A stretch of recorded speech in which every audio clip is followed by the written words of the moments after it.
have the time to like stop and talk it out. Right. You gotta keep it moving because it's live entertainment. But I So- felt like Dave made it clear to me, like, look, it's my character is probably not going to do anything but fuck with you because you fucked with him, and and I'm like, okay, cool. And then at least I knew where the character was coming from, which is super helpful. And then I can go into a scene and be like, all right, I have like this slim chance of like, uh, you know, trying to not, like actually get him to forgive me, but then it's like most likely I have to get out of there before he kills me. And so we had some idea, but still it was very confusing at the end, and it's like each of the four of us, yes, it was confusing. Instead of being like, these four people are trying to do this, it's like four people are trying to do different things to each other. And it was like, oh, it gets crazy. But I almost felt like the rules worked best, or like there was most roles being made during that last time. Like, we should have just been like fighting each other the whole fucking time, I think. I will remind you, when we started the system, I said that PvP was a great way to advance XP-wise. I don't think that was the case. Sure, yes, but yes, PvP it is did. also There were a lot of way. emotions. There was a lot of character burning at the end, but I thought it got a little personal and a little heated at the end, but that happened in Night Witches 2 in like the last episode, and in Worldwide Wrestling RPG as well. Like there in all of those, including this, there came a point where there was like PvP, and it was one of the most dramatic moments, and it also was like the most heated. All right, well, I think that things got heated, but I want to be especially clear that I wasn't like heated when when that shit started. I thought it started off, fairly calmly. I wasn't trying to like the one aggravate problem I have with this game is that it felt like we were playing two games where myself and Liz, had all the information as a player, but our characters were never let in on the bigger picture at all, ever. So okay, well, myself and Liz were like, our job is to drive to the Great Barrier Reef to get more stuff, and you guys were like, you created a plot, and then you went through the middle of the plot, and then you persisted to the end of the plot, and only at the very end of the plot were me and Liz actually brought in. All right, I would like to say that I did try to talk to you about the Maelstrom, and you literally were like, never go into the Maelstrom again, or I'll kill you, or whatever. Yeah, the only reason that was said... character investment in that was in like episode 2. Yeah, the only reason that was said was because there was a picture of you guys up there with wanted posters. Yeah, but on the flip side, Gaza was so anti-Maelstrom that, like, as characters, I don't think we could have actually brought you into any of this without you literally going apeshit and killing everyone. Yeah, there was plenty of things. You could have talked to Liz, who then would have talked to Gaza. There's a lot of things you could have done, but you just sort of, like... And there was whole entire parts of that thing where it's like, okay, plot's happening now. This has nothing to do with myself and Liz. And I'm sure, Thor, you felt that way as well. That we were just sort of... we were sort of like sitting outside of the plot for 90% of that game. No, not even 90%, because I think that the same thing happened. The entire plot happened in that cafe, man. No. Well, like the nanomachine arc, yes, but the nanomachine arc was the main arc. But we definitely there was definite attempts to kind of include you guys in that. Like we explained the situation that there was a super virus annihilating all life on Earth on more than one occasions, and by that point, you only said that at the last episode at the very end. Well, I didn't. And by then, that was after 3 failed manipulation rolls. The important part here is Gaz and Liz. They may not have said anything, but you guys had constantly avoided rolling weird on anything. I mean, that's the fire break. Did you guys make a single weird roll? Yeah, neither of you ever made a single weird roll. You constantly avoided it. When people asked you to do it, you said no. And I mean, that's fine. Me to roll weird. Yes, that's true. No one asked you to roll weird. But if you wanted to be a part of that storyline, which didn't even emerge until episode 3 or 4... I didn't know anything was happening. Yeah, I mean, nobody said anything to me. I thought it would be. So no one said anything in character, but out of character. Not only did you guys know what was happening, you just didn't roll weird. It's a thing any character can do. You're just like, so if Gaza all of a sudden just rolled, the same thing goes for Liz as well. Either of us just rolled. I'd feel weird to do that as a character. Like I have no motivation to go there. Exactly. I don't you know anything learn stuff when you on. connect to it. Yeah, I think it's a huge mechanic. I think that'd be like, well, I'm never going to use the defend action in this role playing game, just because my character like wouldn't do it. But then you'd be like, like my friends keep on getting killed, and it's like, well, you're not taking the defend action. Like, but my character would never do that. It's something every person in the apocalypse world can do, is connect to the psychic maelstrom. And it's fine that you guys decided not to, but the fact that you feel discluded was part of your own reluctance to participate. Well, okay, there's a couple of reasons for this. The first is that you, as a GM, made it obvious that connecting to the maelstrom was something that was frowned upon in the world. Yes. And it brought about huge destruction every time somebody failed a roll. Yes. No. Just like anything else, every time you guys shoot someone and fail a roll, something terrible would happen. Normally it's the ability. Yeah. So I don't really... the way we're responsible for our own rolls there, in the weird stuff, right? Any failed roll results in also damage to the Bilby. Because you guys happen to be living in the last episode. No damage happened to the Bilby, and the Bilby itself became a weapon to kill Sherman. Yeah, that's I know it took a while, but I listened to your pleas. See, here's the thing. Here's how I looked at it. We're playing characters that are terrible at weird, but really good at other stuff. It's like if we're playing Pathfinder, and magic shit is happening. I know I can roll said skill. But there's a mage here right next to me. I'm sure he'll tell me if something important is going on. Yeah. Not if you're like, if you mention magic, I'll punch you. I never said literally. That. No, Liz but you never ever said that. I was always just like. I think I personally, like as a character, as a player, I assume that just because of how close Liz and Gaza were as players. Like, and it's probably my fault that I never actually thought of that angle. But. Well, like, it actually turned into a us versus them, like me and Henrik versus Gaza and Lisbeth. And I know the exact point that happened too is when the wanted posters with you guys showing up because you entered the maelstrom showed up. That was the exact moment where the divergent happened. Yeah, I think you're right. And every point after that, like the fire, the extended combat scenario, all of that stuff was because of maelstrom related activities, and Gaza and Liz had no idea about it.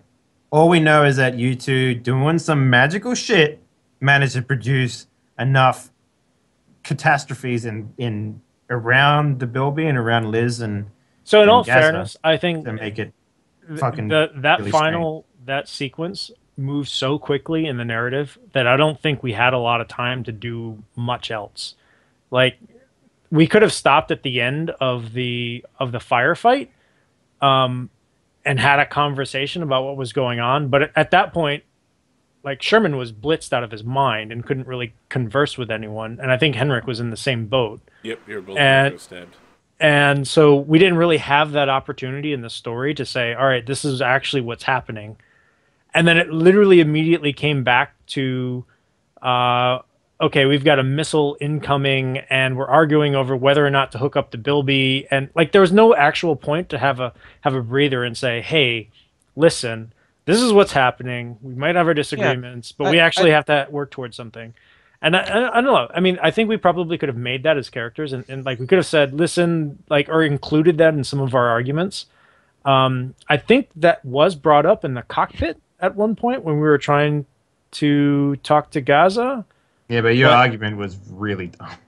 You needed like, okay, the one thing I really hate in any TTRPG is when someone says, but my character was really persuasive, but I wasn't. You know what I mean? For like what? Which role was it that was bothering you? When it was Tyler when Sherman was interfering with Gaza when Gaza was trying to punch him in the face. Because I thought you were talking about my. No. I was talking about the I was piloting trying really hard. The piloting one where he's like, just fly the plane up in the air, and I'm like, no, that's awful because I wouldn't be able to land it, and you'd need a big strip. Right. And I thought you were saying that just because. So my justification for that was I thought in like as a player, I thought we were like days away from where we needed to be. I didn't realize we were 5 minutes away. If I had known that, I probably would have played that situation differently, and I didn't realize that until we were a minute away. Oh no, that's and fine. then I I had understand to keep going with it because there was just like, oh well, my character's already committed to this, so I may as well just follow this through. No, that's fine. That's fine. That's perfectly fine. I mean, because I heard Desert Springs and not Alice Springs, and I didn't realize that they were literally the same place. Yeah, that's fine. So. And the other thing that happened too was in the fight where it was a confrontation, and Virgil, this is why I did it. I wanted to get information from you about what was happening. Right. And your character's response was to physically maim my character. You see that? No, it was because you told I brain stabbed you. Yeah, because all I said was, mate, do you remember when we had this conversation before about not going into the maelstrom? And you said yes, and then you tried to manipulate me, failed, and then as a response, brain stabbed me. And I'm like, no, you actually said that. You said not to go in. Don't go in. Yeah. So you were making you literally said, "I'm not going into the maelstrom." I remember that. Yeah. So I thought he told me. Yeah. The actual. I might have misheard you because I thought you said. I thought you were telling me not to go in and not saying that you weren't going in. I thought you were like for the third time telling me not to go into the maelstrom. That might have been like a miscommunication. So the other thing I don't like about this, first, was it the first session? No, it must have been second session. It was like, third session. You've been fucking around in the maelstrom, and I was like, I'm sorry. And then I was like, look, I've been fucking around in the maelstrom again, and you were like, you fucking idiot, you keep on fucking around in the maelstrom. Yeah, this was. So then I thought 3. That was when the posters were out. So then I thought this time that you were saying, don't go in the maelstrom again, and so that's why I brain stabbed you to stay. Don't tell me not to go in the maelstrom and like finally stand up for myself.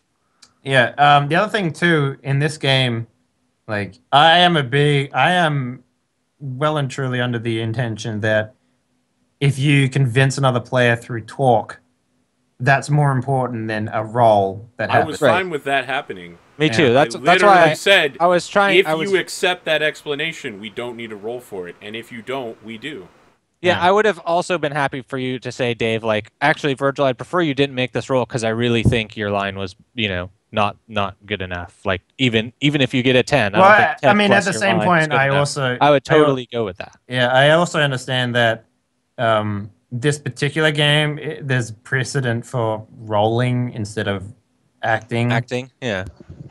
So I was happy. I was going to say, if you can convince me in real life, sure. But if you can't convince me because of whatever reason, then roll. But the problem with that argument, and then it didn't feel good after the roll, though, right? No, it doesn't. Well, yes and no. I mean, because if a player thinks that their character would do something, and their character is better at coming up with an argument than they are necessarily. No, that doesn't. I think it actually saying you can only shoot a gun or swing a sword as well as you actually. It's kind of like the same argument of like, I'm a really good detective.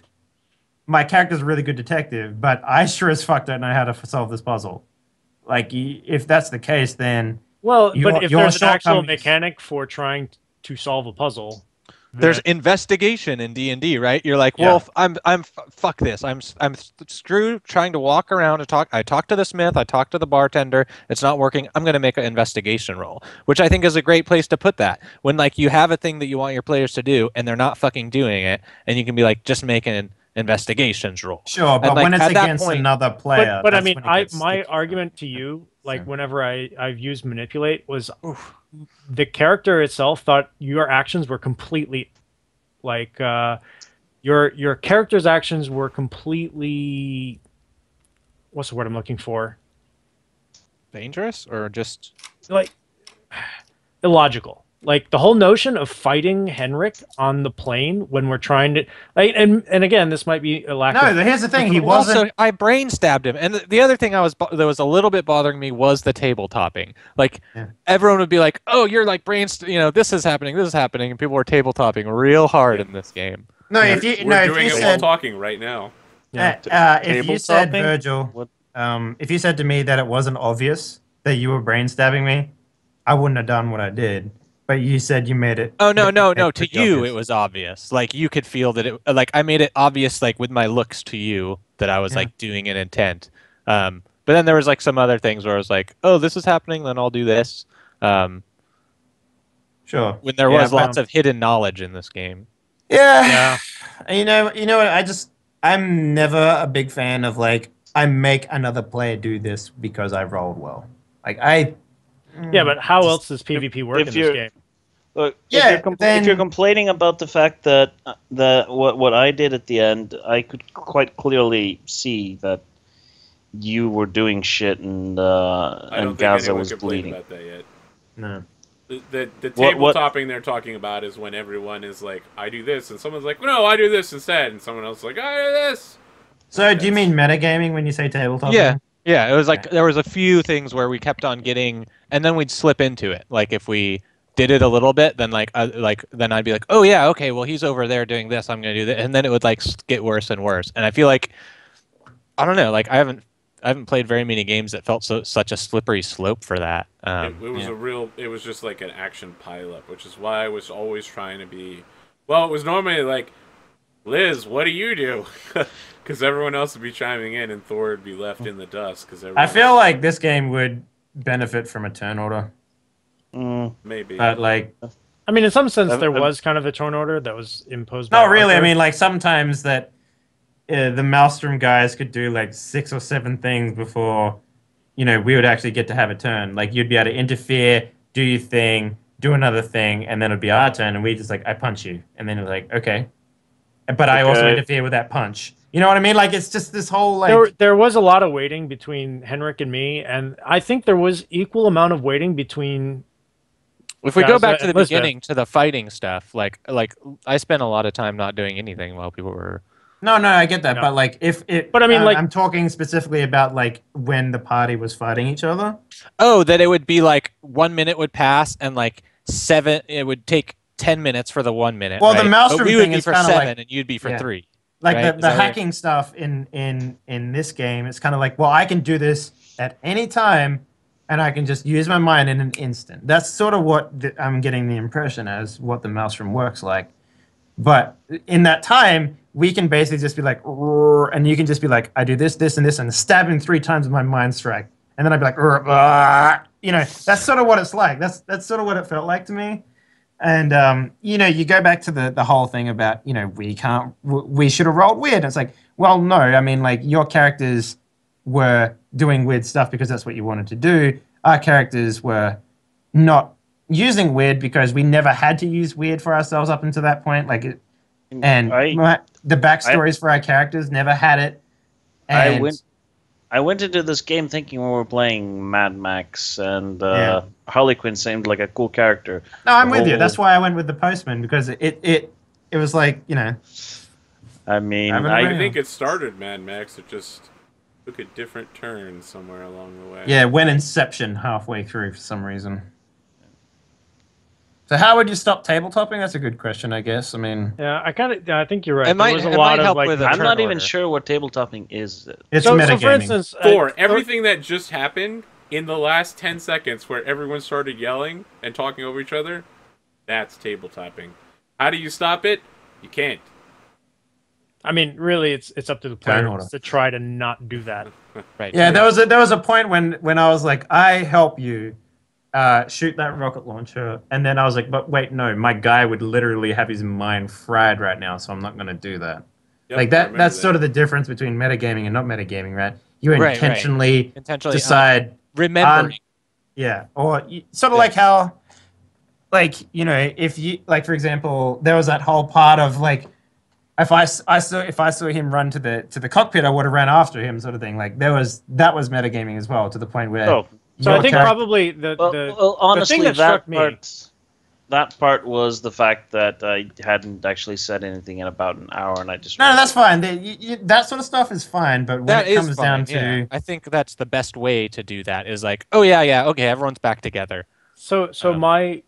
Like, the best example that I can think of right now, and the only reason I bring it up is because it's so fresh in my mind, is when the missiles started coming in, and Elizabeth said, all right, we're going to go kill those guys now. Right? Because there was literally no way. No knowledge, no knowledge that I was responsible for that whatsoever, except the missiles started beeping. And you're like, all right, let's go kill those guys. And I don't even think Arthur said that they had started beeping yet, right? I mean, it would have been a reasonable assertion. We'd already established that there's a blinking warning when missiles come in. Yeah, but you just left, and I was like, oh, fuck it. I feel like there should have been like at least a read a situation roll or something. Yeah, it's a bit like cheating. It feels like. Yeah, be like, okay, I'm going to go kill them because of what they did, even though my character doesn't know what they did. Or having said that, Tyler, you would not have been able to hinder my role punching Virgil's character because you were busy doing things at the time, but apparently you weren't. Which then you still. I think was happening way too much. Yeah, that sort of stuff was happening a lot. So I mean, you can't. Yeah, that was one of my issues with the game. It was what I'm saying is that, and I don't know what caused that because I mean, I haven't played other games where it was like, I mean, I played with you guys and we don't do that. And look at it from this perspective. We know a missile came in. We got beeping. We know we kicked you off the plane. Stuff started beeping. Yeah, but last time it started beeping when we were on the plane. We obviously didn't cause it the first time. Why would you think we caused it the second time? That's ridiculous. Well, considering that you were stabbing but the second time it was us. But I mean, how would we have control of the missiles? No, you misunderstood what I was doing there. The second time, missiles are incoming, and I'm like, well, fuck it. I'm just gonna go over there and shoot these people before the missiles come in and we all die. Is that really what your character was thinking? Like, though, I kind of feel like there was the reason why, as opposed to dealing with the missiles that are going to blow up both the Bilby, the plane, and the gyrocopter. I honestly think that's completely within Liz's character to just drop of the hat, go and shoot someone. So then that's the other question. Yeah. Would Gaza be okay with that? Well, Gaza went along because he can't drive away without Liz. So it was like, but the entire game you've been protecting the Bilby, and there's a imminent threat to all of your vehicles. What if I told you the reason why he was so protective over the Bilby was because it was also Liz's home? Okay. I mean, that's fair. I just don't see why at any point you would like give up and be like, oh, there's missiles coming. Last time I didn't give up, but this time I'm just going to give up and might as well go out shooting. Couple of reasons. There's missiles coming in. Yeah. There's nanomachines tearing up everything.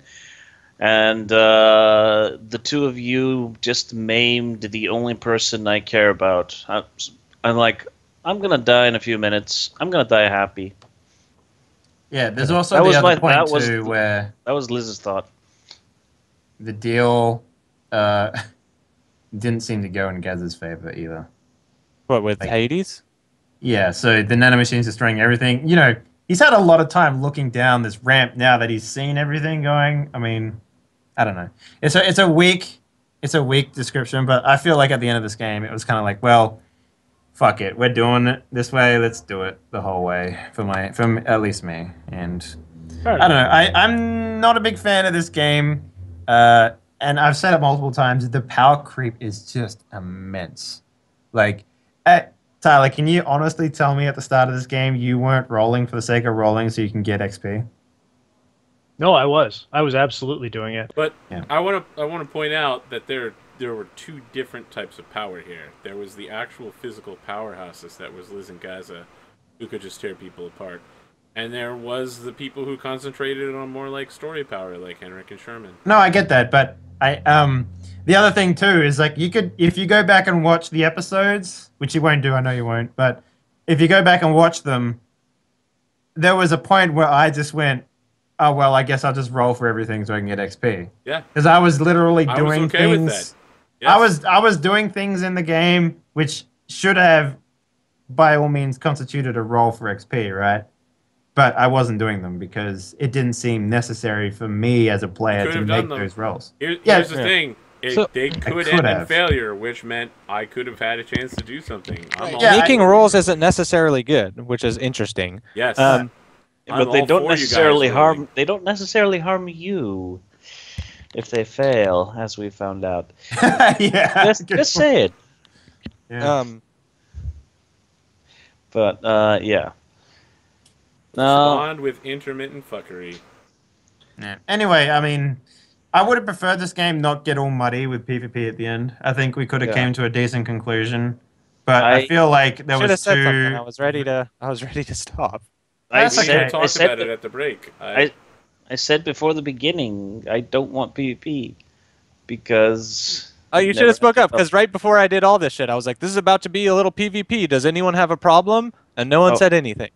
No, I had a problem with it, but I wasn't about to just snap a cold fucking break on the story, whatever. I may have missed that. It's late, which is my usual excuse. All right, but well, I'm gonna just lock this discussion down here because once again we've had a half hour of breaking all of the parts we didn't like apart the game. Does anyone have anything nice they'd like to say about this system? Australia is a great setting.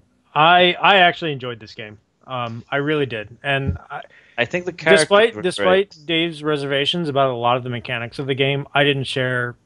I don't think any of them. Like all of the harm stuff made perfect sense. All of the consequences that Arthur used to advance the story made perfect sense. I did really enjoy this game. I feel like, if anything, it was very easy for us to slip into PvP mindset because of the Hex Interfere role. And as soon as we did that, we started building into factions and fighting against each other. And honestly, I think that was probably fine because it still advanced the story. It might have meant that, Henrik and I had to roll new characters. The one thing I didn't like was the fact that Gaza and Lisbeth were literally the most powerful people. Like, literally, like they could go out into a battlefield and annihilate everyone. Well, you could have taken Henrik, that. Well, but that wasn't the roles that we chose. You could have taken Weird just to throw that right back at you. To say something you said earlier. That's not. I know what I wanted to point out. Oh, go ahead though, Tyler. No, I mean, I think walking into this game, I was literally thinking, what can I do to actually defend myself against Gaza and Lisbeth? Because if they decide that they have it out for me, I have no recourse. Which is why I talked to Arthur about setting up the transponder and the Bilby in the plane, because that was the only thing that I could think of as a defense. Let me be clear here. All I saw was something about wanting to mess with Gaza. There was no talk like, I'm going to destroy Gaza. And I was like, yes, of course. I'm willing to work with you on this, Tyler. Let's come up with this. That didn't happen. All I saw was one line. In Skype, I asked, can I work against Gaza? I'd like to detach the transponder. All I saw was that, because I can't look at it while the cameras are all on. So all I saw was in the lower right-hand corner was something like, can I something with Gaza? Arthur, you should really start splitting out your... I should.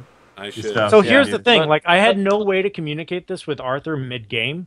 And I was hoping that you would look at that in the middle of the break and read it and kind of see where my thoughts... I did read it in the break. I think I even sent you a message back. You did. Tyler, if you came to me with this information and said, I want to do this against your character, I would have been like, fuck yeah, go ahead, man. That sounds great. Yeah. All right, I'm the type of character that's like story first 100% of the time. Right, and that's why I wanted to come to... I believe that is the case, but... At the same time, there were moments in which I worked against your characters, and there was a bit of like we said earlier, there was a tabletop discussion about how there was going to be a retribution.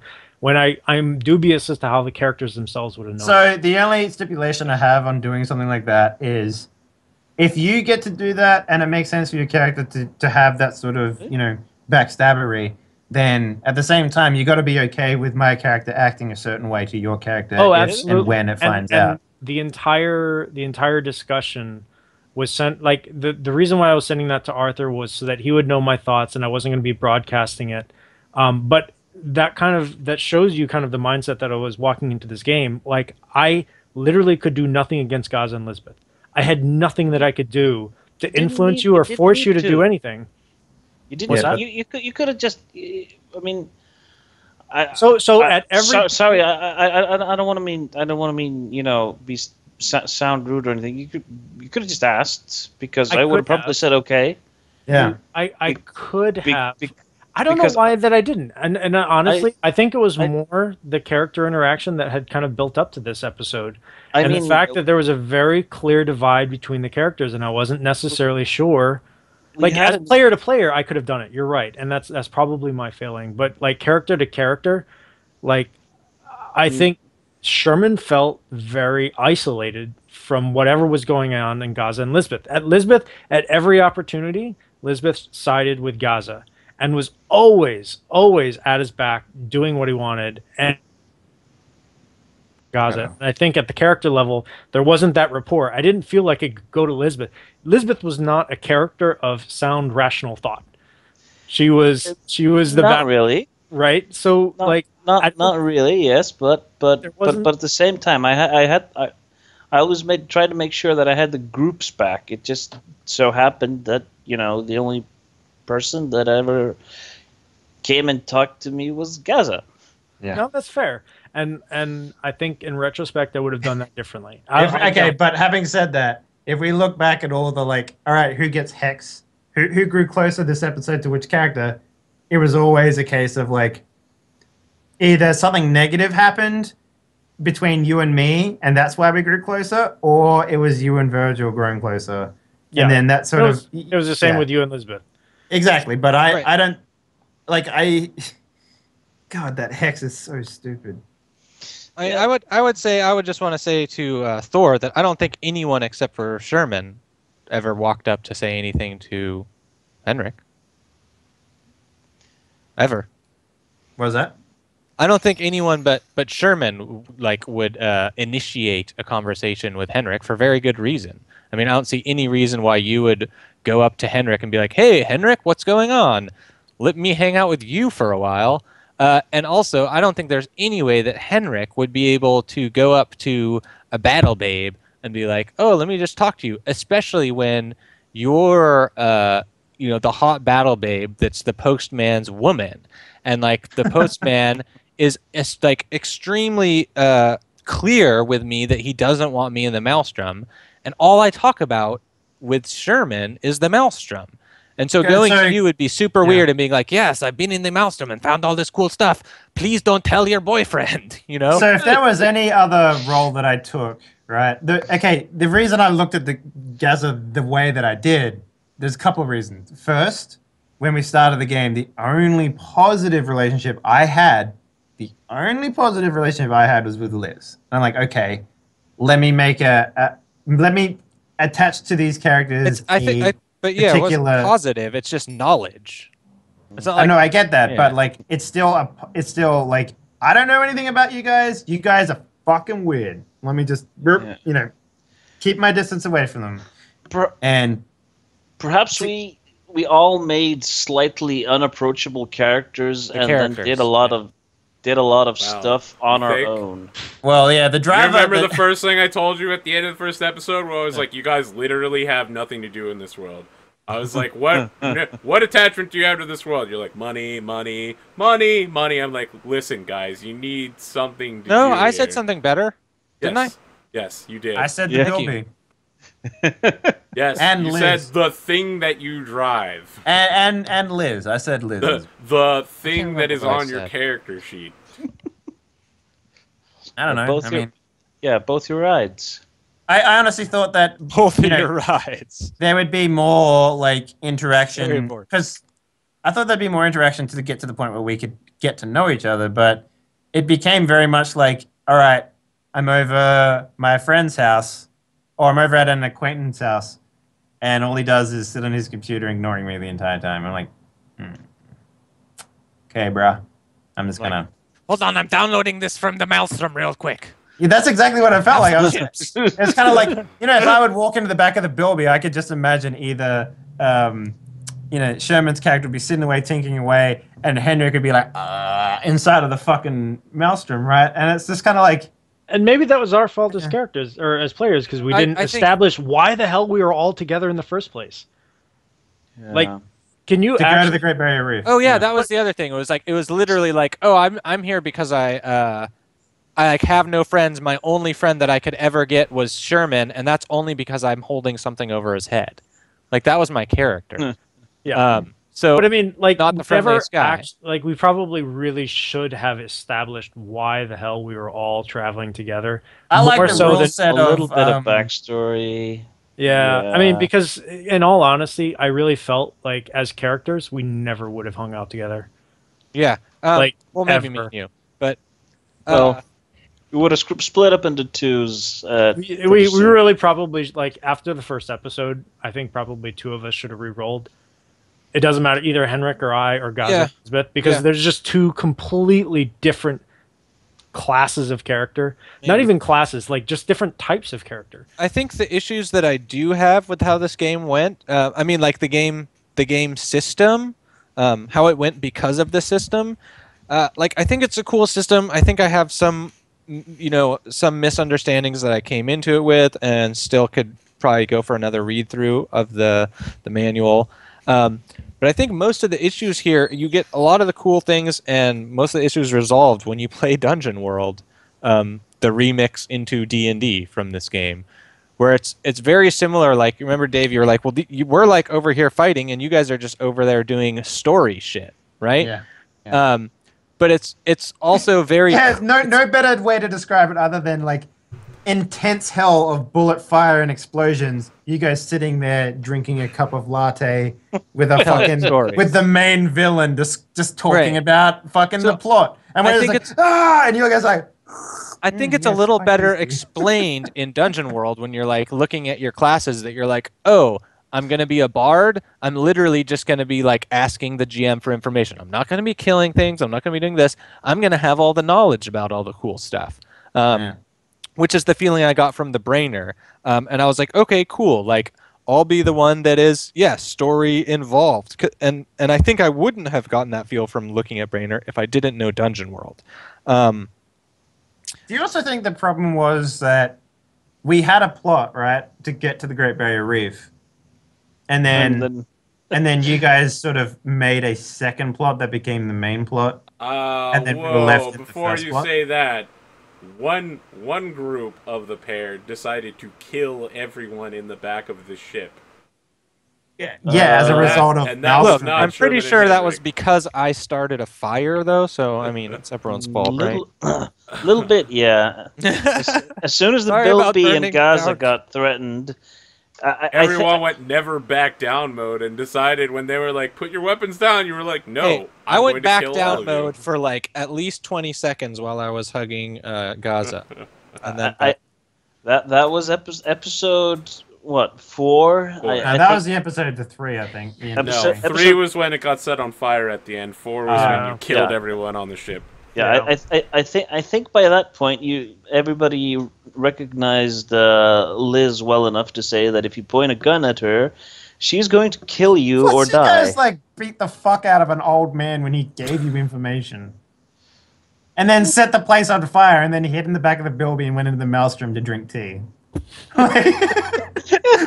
That's a good story, though. Phil, that's the other thing I wanted to say. That's the other thing I wanted to say is that whole time, like, I've been trying not to roll for XP at all, and making any roll that came to me because of my story, and really concentrating a lot on story. And then like today, I got my new in-brain puppet strings move, so of course I'm gonna like try to use that a bunch. But I didn't. I tried to use it to do story stuff and like progress the story.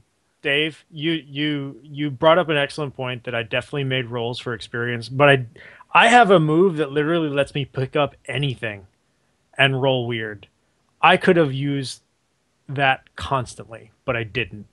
And that's weird is such a it is, but you can do everything with it. I think that all of us... You could just examine situations all day too, though, you know?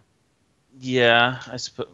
Yeah, right? You read a sitch or read a person. I started to make Gaza into the type of person who wouldn't read that situation anymore. So I think that maybe Dave and I were both feeling conflicted with this game, in that it was like it taunts you, and it's like, don't you just want to roll and get XP? And you're like, no, I just want to make a fucking story. Can't I get a story going without being like tempted to just do one thing because now if we played this exact story in Fiasco, woo, Nelly. Should we just try that?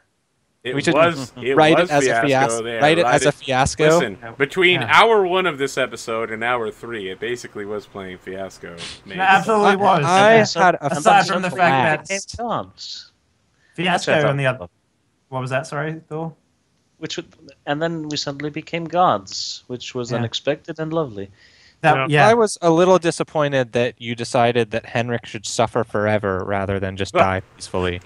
Well, you burned out my I tried to eyeballs. tell you guys to just end the episode, and everyone was like, no, I have things I want to keep doing. And I was like, it's only going to get worse. Cut it off. I feel I feel really good though about being able to talk with you guys about all our characters and also about each other as players and about the game after intense role playing because that was really cool. That was intense and that was really fires you up and gets you into the game, and most other things don't get me that fired up.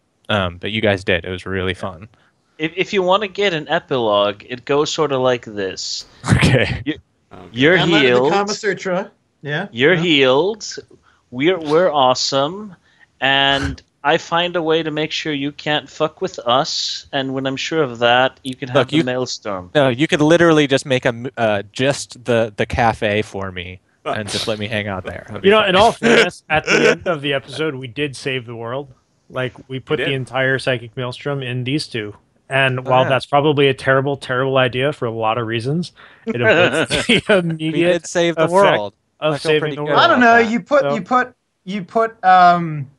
I still don't know exactly what happened. You put the paragods inside, which is cool. You put the paragods inside two people who only ever wanted time to bang. And now you've got plenty. It's just you can have the nanomachines cart you up to the cloud, and you can fuck over. We can go to Mars and just fuck on Mars. Whoa! Can't go to Mars. You have all the nanomachines on Earth. You can't go to Mars. Sorry, buddy. What about if I tell you that we make a rocket full of nanomachines and send it to Mars and then go to Mars? Yes, that would be okay. Awesome. Sounds pretty weird, though. Roll plus weird. Yeah. Oh my god, it doesn't matter. I don't have to roll. You can't hurt me, remember? I auto-succeed. I really do regret not having those missiles impact on the Bilby, though. Really looking forward to that. Oh, well. I will say that despite that, I wasn't actually. I didn't want to end it with me being a total bitch, but Arthur kept saying stop, and I was like, okay. I'll not reveal the rest of my plan. But it was going to end with us splitting apart, you getting your powers back just as soon as I figure out how to make sure you can't take our powers away. Thor, I really do recommend for a zombie apocalypse game that you get a webcam, because I think Virgil brought up an amazing point, and the fact that I can look at Dave, I can look at Virgil, I can look at Arthur, and there's a lot that I can see in terms of what they're thinking, even just about to speak, whereas for you, it's... I don't know. Like, okay, so that whole thing is kind of murky because on Die Party, we don't roll with webcams, and it's fine. Okay. I mean, if that's... It really is. I mean, like... I think it's more that I focus my attention on the faces that I can see, and naturally, I think I ignore Lisbeth because I'm not looking at a face. I know that Lisbeth has a face in character, but... Well, here's the thing. I look at Thor's picture, and then I'm reminded that Gaza wants to fuck that. So, like... that's what happened for me most of the game. Much so, better. Yeah. I'm just kind of Fair enough. Gaza would want to hit that. That clown shit he's probably into. Like, yeah. So there you go. That's what happened there. Come on, fuck. You got to fly too? There's one buzzing around here. It's so annoying. Where's Lisbeth when you need it? Yeah, she would shoot rocket the fucking launcher? whole fucking room out. So Arthur, I guess thanks for running it. I mean, like, thanks a lot. I have 100% always vocalized my hate for Apocalypse World games, mostly because of just like it just doesn't fill the same roles that I want a role-playing game to fill. Like the game would be a million. I run a dungeon world for you, dude. You're gonna love it. It's gonna be everything. I don't know. I promise. Here's what I'll do. I'll make a druid and then I'll roll fucking form changing every 10 seconds. And I love that, dude. That's what everyone does. That's what everyone does, and I love it. Hey, do we guys have a couple of minutes to talk about zombies after we're off the air? Yep. Yeah. Do we want to talk about zombies now? To just be like, hey guys, we'll be back next week for End of the World Zombie Apocalypse from Fantasy Flight Games. Sure. So, once it's happened, there'll be a card in the upper right-hand corner directing you to go there. It'll be over Sherman's face. Click on that button and you'll go there. if you want to see Dungeon World games, go over to this guy, twitch.tv/Zircon5. What's up? They'll be on the YouTube too. YouTube /user/Virgil Levenger. And if you're looking for Die Party Game Day stuff, go to this guy over here, twitch.tv/Henley. Hey, girls. All right. We good to end here now? Yeah. Anybody have another half hour worth of complaints about the system to throw? I don't even have half an hour's of consciousness left. It was the most fun I had. All right. All the games we played thus far. Gonna definitely hit stop streaming now. Have a good night. Okay, good.